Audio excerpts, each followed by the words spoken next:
So when it came time to make another Garfield movie, why not just get the previous Garfield voice actor who was still alive and active in the late 2010s and early 2020s? Oh wait, this is a theatrical movie. We have to market it to parents that are brain dead enough to watch Jimmy Kimmel unironically. In spite of his massive portfolio, I don't think he's a household name because you don't see his face really. Everybody knows Fred from Scooby-Doo. It's been integral to the American childhood since the Nixon administration. But does everybody know who's voiced Fred from Scooby-Doo to close to 60 years? No. Hell, when it came time for Scooby's stupid-ass 2020s theatrical reboot, okay, well, intended for theatrical reboot, Frank Welker was allowed to voice Scooby, but not his other prominent Scooby-Doo role, Fred.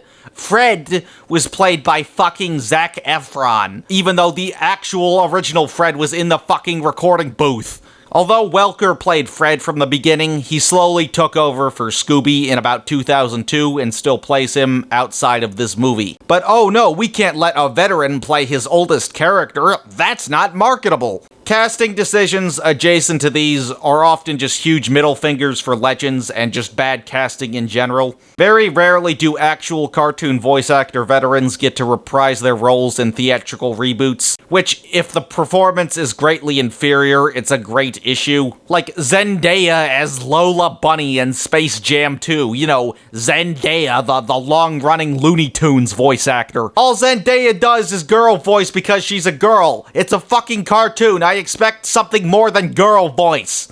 And what do you know? We have an alive and active prominent Garfield voice actor that would most likely be cheap. And by the way, Bill Murray has openly shit-talked the stupid-ass piece of shit live-action movies. So there's no way he's coming back to play Garfield, ever. So despite the fact that there's a literal veteran who can do a really good Lorenzo Music impression, no, let's just exclude him again. But Chris Pratt's performance as Garfield is a far worse issue than giving the middle finger to Dr. Frankenwelker. For Chris Pratt to even be serviceable as Garfield, he has to be serviceable at impersonating Lorenzo Music. You're replacing an irreplaceable person. There's no way in hell it's gonna work if it doesn't resemble Lorenzo Music in the slightest. Most animated movies in the 2000s onward are unnecessarily star-stacked with technically actors or just actors not fitted for animation voice work. Something tells me that Aladdin in 1992, featuring Robin Williams as the genie basically doing his standard thing in a cartoon, was negatively influential. That's just like one of the oldest celebrity roles in an animated movie I can think of. But in that case, it was a fantastic idea because he had very cartoonish energy in the real world, so put cartoon guy in an actual cartoon, bada boom. Except the majority of actors in general for comedy are not fucking Robin Williams, that's for fucking sure. Not that lots of celebrity performances in theatrical animated movies are completely disposable, it's not strictly true. Justin Timberlake can actually do a really good Boo Boo impression of all things. Like, guys, as much as I dunked on the Cars series, Owen Wilson and Larry the Cable Guy basically play themselves in an animated movie, but it actually fits the archetypes very well. Did they only get the role for marketability? Absolutely, but they still do a good job, so instances like that, it's not offensive. Whether celebrity roles were justified in terms of the actual quality varies from movie to movie, but 2/3 of the time, it's just gonna be pointless or disposable. I've bitched about Despicable Me a ton in the past too, but I actually think Steve Carell and Kristen Wiig do a really good job. Again, they clearly only got the role for marketability, but regardless, they do a good job. But does every other cast member do a good job? Absolutely not. They're incredibly disposable. What does Miranda Cosgrove bring to the table that she couldn't do in iCarly in live action? Nothing.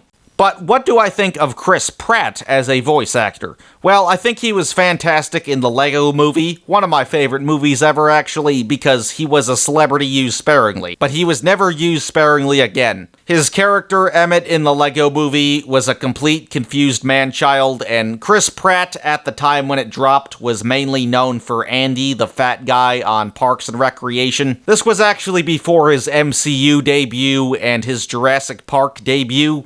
And yeah, in the Lego Movie, Chris Pratt is just doing Andy, his dumbass fat guy persona. But the movie's main plot at its core is a satire of the Chosen One spoof, an obvious cliché crap concept. And why does it have a cliché crap concept? Because the movie is a literal child's imagination with a huge budget. This is a 9-year-old playing with toys. Of course it would have a cliché crap plot. It makes sense for a 9-year-old to not have any original characters whatsoever. Andy being Jesus in a LEGO universe works. In fact, the LEGO movie mainly consists of non-voice actors, which is one of the best uses of a mainly non-voice actor cast. Most of them are sitcom actors, including fellow Parks and Rec cast member Nick Offerman, Will Arnett from Arrested Development, and Charlie Day from It's Always Sunny, as well as Will Ferrell and Morgan Freeman. And Morgan Freeman, I know, has a ton of narration work, so I guess he's technically a voice actor, but not for cartoons on most instances. If it wasn't a meta-satire, this casting would be atrocious. But it's so stupid that it loops back around to being genius. Chris Pratt is great here, and the sequel we don't talk about, which he still does a good job in. And if you've never seen Parks and Rec, Andy is just what Chris Pratt does in just about everything. He's practically a self-insert, which was original for the era, considering this was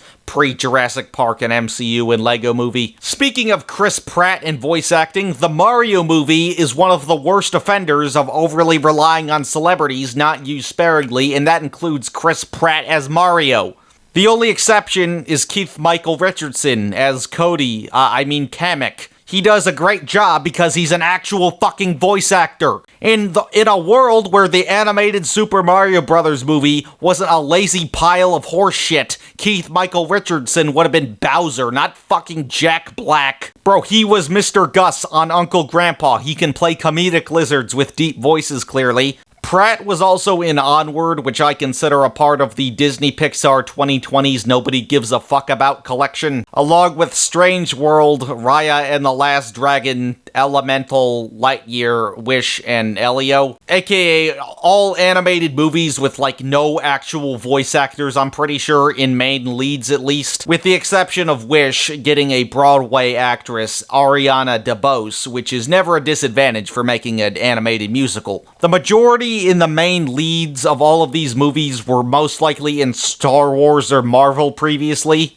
including Kelly Marie Tran, Chris Pratt, Tom Holland, Chris Evans, Jake Gyllenhaal. And what do you know, all of these movies could have actually been liked by audiences if the characters were endearing. And that could be elevated by a performance by someone who actually knows how to act vocally exceptionally. In Onward, Chris Pratt and Tom Holland of MCU fame are the lead roles because Disney iconography. They do nothing they can't do in live action. Chris Pratt was placed into one logical scenario for his big budget voice acting debut, and then he was never used sparingly again. He's not a bad voice actor in general because he already does what he does in live action comedy on the mic, but that doesn't mean Andy Parks and Rec is appropriate for every role. Yes, he's a fat ass, but he's too much of a man-child idiot to be appropriate for Garfield. Garfield is a personified cat. He makes sarcastic comments. He's lazy. He kicks Odie off the table. Not only does Chris Pratt bring way too much energy into the role, he also has a much higher pitched voice. Bill Murray as Garfield isn't memorable in the slightest, but at least he's still doing a Lorenzo Music impression. Chris Pratt probably doesn't even know who Lorenzo Music is. It is the executive's fault for poor direction. Actors just act. And I bring this entire industry issue up because Chris Pratt as Garfield contributes to the loss of Garfield's identity by giving him a horribly miscast voice actor. I do not think I am exaggerating when I say that Chris Pratt as Garfield might be one of the worst performances in any movie ever. It's a decision that's so bad even on paper, it's a complete fucking joke. I don't hate Chris Pratt as an actor, and I really like him in the LEGO movie, but he was beyond inappropriate for Garfield. To give Space Jam 2 credit, it at least had Jeff Bergman, a prominent Looney Tunes voice actor, as Bugs Bunny, Sylvester, and Yosemite Sam. Bergman has also been a replacement for other Looney Tunes characters that he didn't get to reprise in Space Jam 2, as well as Hanna-Barbera characters. Imagine if Warner Brothers got Robert Downey Jr. and a bunch of Marvel and Star Wars voice actors to voice Bugs Bunny and the rest of the Toon Squad, and Downey doesn't even go, yeah. Like, there's no way in hell they get somebody that unskilled at portraying a character when making something that only exists to exploit a character's. Space Jam 2 is a complete pile of both wabbit and duck diarrhea. It's like a stupid-ass multiverse crossover with, like, every Warner Brothers property instead of a Looney Tunes movie. There's plenty of exploitation to go around and celebrity roles like Zendaya as Lola Bunny, but at least the main animated characters got to be voiced by their standard voice actors of the era. You know, voice actors that get the job done on television where quality voice acting actually matters to networks. Yeah, the movie is atrocious. It still exploits Looney Tunes, it exploits LeBron James, it exploits Warner Brothers, but at least it has actual Looney Tunes voice actors for the main parts, at the very least. To quote Synthcool, it's Ready Player One for black dads, but at least it did the bare minimum for Looney Tunes exploitation. They could have gotten Frank Welker for Garfield, or just about any other voice actor that can do a Lorenzo Music impression. And every other character could be a marketable celebrity, and it wouldn't be that big an issue. But no, they were that fucking greedy, they had to get somebody this fucking unqualified for the lead protagonist. It even has Snoop Dogg. I swear to God, Snoop Dogg will just show up in any random bullshit for money. Special guests aren't special when they just do any random bullshit.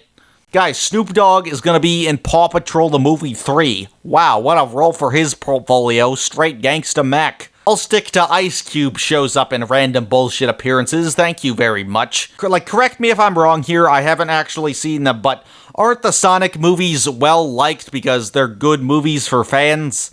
You know, the people who watch these don't expect high art, but it still delivers because it's classic Sonic enough. But what Garfield fans are raving about the Garfield movie? Nobody. I've never heard anyone even make a substantiated defense of this movie. I've never heard anyone ironically defend this movie. If this was enough Garfield shenanigans for you, then more power to you, but I don't think this can be called a good movie for fans. Yeah, there's no random multiverse horseshit like the DVD Hell animated trilogy, but this just does whatever. You know how bad of an adaptation you have to be where not even the most diehard fans defend it? You know, diehard fans aren't gonna expect a masterpiece of storytelling, but there are lines the diehards are gonna draw.